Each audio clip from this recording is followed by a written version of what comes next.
বিশ্বের আর কোনো pace bowler যেটা করতে পারেনি সেটাই করে দেখালেন কাটার মাস্টার মুস্তাফিজুর রহমান। 2025 সালে অনন্য এক নজির গড়লেন বাঁহাতি পেসার, যেখানে পেছনে ফেলেছেন ইমরান তাহির, সুনীল নারিনের মতো সব বিশ্বমানের বোলারদের। আধিপত্য বিস্তার করে উঠে পড়েছেন সবার শীর্ষে, সবাইকে পেছনে ফেলে। তবে কি এমন নজির গড়লেন মুস্তাফিজ, সেটাই জানবো রিপোর্ট।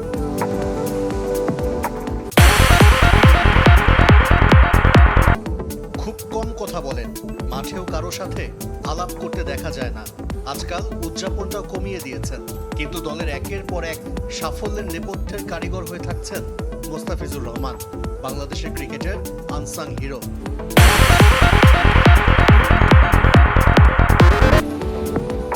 কাটার মাস্টার সাতক্ষীরা সাইনাইডের পর আরও একটি পদবি যুক্ত হয়েছে মুস্তাফিজের সাথে, কিং অব ডেথ ওভার্স।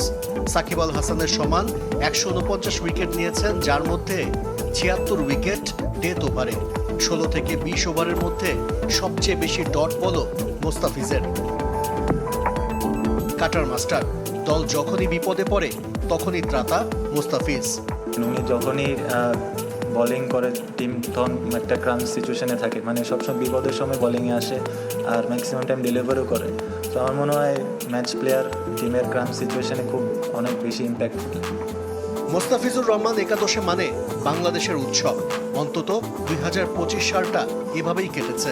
চলতি বছর যে 11 টি-20 খেলেছেন দ্য ফিজ, টাইগাররা হেরেছে মাত্র এক ম্যাচে।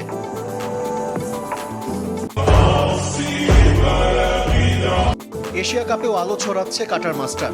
4 ম্যাচে 7 উইকেট, ইকোনমি রেট 7। তবে এখনো ম্যাচ সেরার পুরস্কার হাতে ওঠেনি। তাতে কি, নীরবেই যে দলের জয়ে অবদান রেখে চলেছেন মুস্তাফিজুর রহমান। কাটার মাস্টার, দল যখনই বিপদে পড়ে তখনই ত্রাতা মুস্তাফিজ। উনি যখনই বোলিং করে টিম তখন একটা ক্রাঞ্চ সিচুয়েশনে থাকে, মানে সবসময় বিপদের সময় বোলিংয়ে আসে আর ম্যাক্সিমাম টাইম ডেলিভারও করে। তো আমার মনে হয় ম্যাচ প্লেয়ার টিমের ক্রাঞ্চ সিচুয়েশনে খুব অনেক বেশি ইম্প্যাক্টফুল। মুস্তাফিজুর রহমান একাদশে মানে বাংলাদেশের উৎসব। অন্তত 2025 সালটা এভাবেই কেটেছে। চলতি বছর যে 11 টি-20 খেলেছেন দ্য ফিজ, টাইগাররা হেরেছে মাত্র এক ম্যাচে। এশিয়া কাপেও আলো ছড়াচ্ছে কাটার মাস্টার। 4 ম্যাচে 7 উইকেট, ইকোনমি রেট 7।